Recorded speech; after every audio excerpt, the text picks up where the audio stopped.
1967년 12월 남아프리카 공화국 케이프타운에서 심장 이식 수술이 최초로 성공했습니다. 숨져가던 남성의 병든 심장을 제거하고 그 자리에 장기 기증자의 건강한 심장을 이식했습니다. 그 이후 전 세계적으로 7만 5천 건 이상의 심장 이식 수술이 행해졌습니다. 심장 이식 수술을 받은 환자들의 경우 자신의 생체가 새로 이식된 생명 유지 장치인 심장을 이물질로 인식하고 공격하기 시작합니다. 그대로 두면 기존 생체가 새 심장을 거부하게 되어 환자는 사망하고 맙니다. 이 생체의 자연 반응을 약물로 억제할 수 있지만 매일 정확한 때에 약물을 투여해야 합니다. 무엇보다도 이식된 심장의 상태를 관찰하고 있어야 합니다. 가끔 심장 세포 조직을 소량 추출하여 현미경으로 관찰하는 심장 생체 조직을 검사하기도 합니다. 거부 징후가 포착되면 투약 정도를 조절합니다. 거부 현상을 조기에 감지하면 사망을 피할 수 있게 됩니다. 놀랍게도 일부 환자들은 이식한 심장에 무관심한 태도를 보입니다. 약 복용을 건너뛰는 경우도 잦고 필요한 검진도 별로 받지 않습니다. 상태가 별로 나쁘지 않으니 아무 문제가 없다고 생각합니다. 바로 이 근시안적인 태도 때문에 환자 본인이 위험해지고 수명이 단축되는 경우가 허다합니다. 심장 질환으로 사망할 사람도 이식 수술을 받게 되면 수명이 오랜 기간 연장됩니다. 하지만 1967년 타임지 기사에도 나왔듯이 이 수술이 궁극적 치료 방법은 아닙니다. 궁극적 치료는 물리적인 것이 아니라 영적인 마음의 큰 변화입니다. 그리스도의 속죄를 통해 복음의 율법과 의식에 순종하는 가운데 바로 이 궁극적 치료인 곧 영적인 마음의 변화를 겪게 됩니다. 범법하게 되면 영적인 심장에 병이 생겨서 경색되다가 나중에는 영적인 사망을 겪고 하나님 아버지로부터 멀어지게 됩니다. 주님은 우리 모두가 받아야 할 치료에 대해 이렇게 설명하셨습니다. 또 새 영을 너희 속에 두고 새 마음을 너희에게 주되 너희 육신에서 굳은 마음을 제거하고 부드러운 마음을 줄 것이며. 하지만 심장 이식 수술을 받은 환자에게서 그렇듯이 영적인 마음의 큰 변화도 시작에 불과할 뿐입니다. 회개와 침례와 확인이 필요하지만 그것만으로는 충분하지 않습니다. 끝까지 견딜 수 있기를 바란다면 실제로 이식한 심장 못지않게 영적으로 변화한 심장에도 똑같은 주의를 기울이지 않으면 안 됩니다. 그런 경우에라야 심판의 때에 무죄하다고 여겨질 것입니다. 끝까지 견딘다는 것은 여간 힘든 일이 아닙니다. 육으로 난 사람은 영적으로 변화된 마음을 거부하고 오히려 이를 경색시켜버리기 때문입니다. 주님께서는 또한 성결하게 된 자까지도 조심할지어다 라고 하시며 유혹을 조심하도록 주의를 주신 것은 당연합니다. 우리 모두 이 영적인 마음의 큰 변화를 경험했다가 나중에는 육으로 난 사람에게 굴복하고 만 사람들의 이야기를 알고 있습니다. 이들은 하나님을 경배하고 헌신을 다하는데 무관심해지고 마음이 굳어지다가 결국 영원한 구원 자체를 얻지 못할 지경에 처하고 말았습니다. 모사야의 아들들의 전도로 개종했던 사람들의 삶을 보면 큰 영적 변화를 어떻게 거부하지 않게 될지 단언하며 알 수 있습니다. 그와 관련하여 이런 구절이 있습니다. 암몬과 그 형제들의 가르침을 통하여 진리의 지식에 이르게 된 모든 자들은 주께로 돌이켜 떨어져 나가지 아니하였더라. 그렇다면 그들은 어떻게 끝까지 견뎠겠습니까? 우리가 알 수 있는 것은 하나님께와 또한 사람들에게 향한 그들의 열심으로도 구별되었으니 이는 그들이 모든 일에 온전히 정직하고 올바르며 또 그리스도의 신앙 안에서 굳건하되 참으로 끝까지 그러하였기 때문이었다는 것입니다.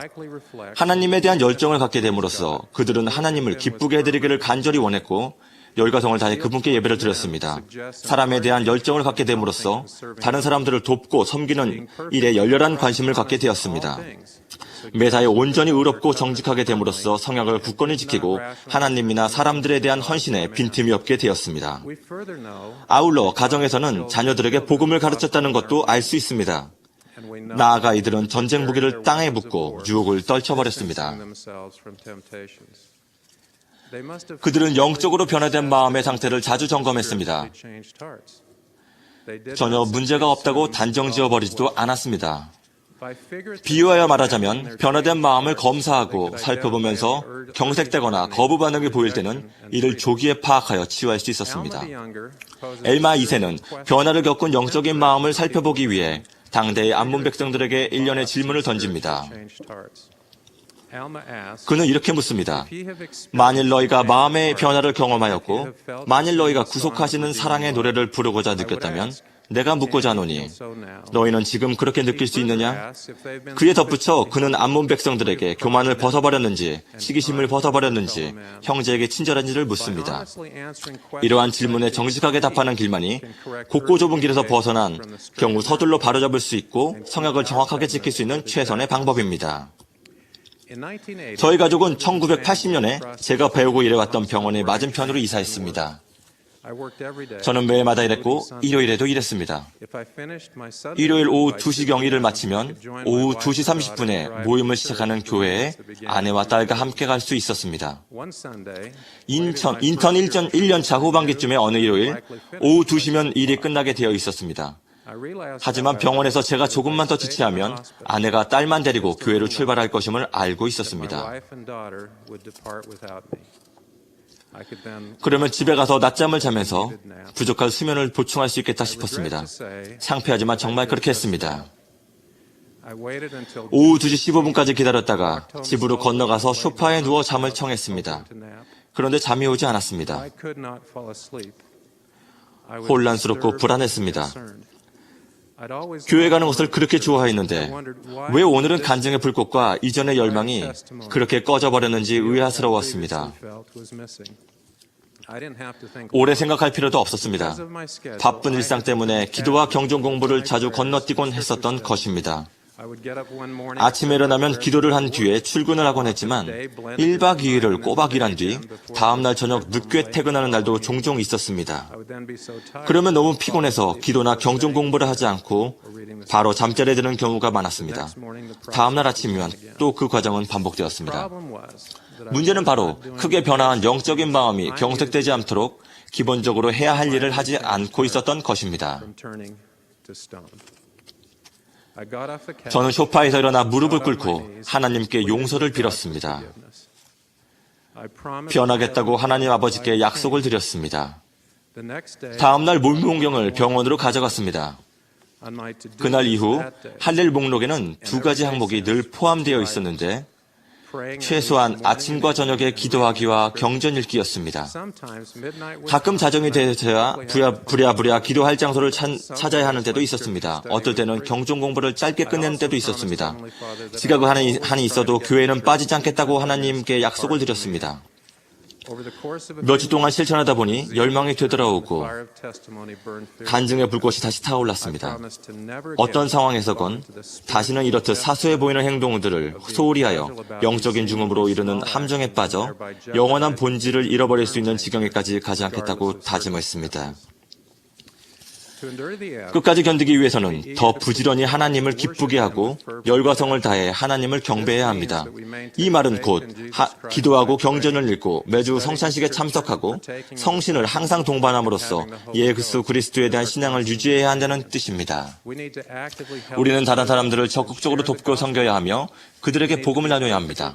매사에 올바르고 정직해야 하며 어떤 상황에든 하나님과 맺은 성약이나 다른 사람들에 대한 헌신을 게을리 해서는 안 됩니다.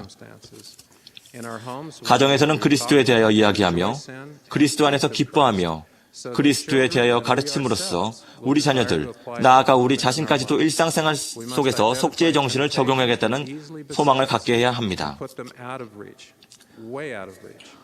우리를 괴롭히고 쉽게 공격하는 유혹이 무엇인지를 생각해보고 이를 우리 손에 닿지 않는 곳까지 아주 멀리 물리쳐야 합니다. 마지막으로 크게 변화한 영적인 마음을 자주 살피고 경색되는 조짐이 있으면 초기에 바로잡아야 합니다. 여러분의 변화된 영적 마음의 상태를 살펴보시기 바랍니다. 육으로 난 인간이 흔히 그렇듯 관심을 갖지 않아서 거부 반응이 일어나고 있습니까? 그렇다면 여러분도 무릎을 꿇을 수 있는 장소를 찾으십시오. 기억하십시오. 이 지상에서 육신을 입고 지내는 기간보다 더 긴 기간이 위태로워질 수 있습니다. 궁극적 치료의 결과인 영원한 구원과 승형이라는 열매를 놓칠 수 있는 위험에 빠지지 마십시오. 예수님은 그리스도이시며 살아계십니다. 그분은 우리의 구속주요 구주이십니다. 그분에 대한 신앙을 행사하고 손만의 완전한 밝은 빛과 하나님과 만에 대한 사랑을 가지십시오. 예수 그리스도 이름으로 말씀드립니다. 아멘.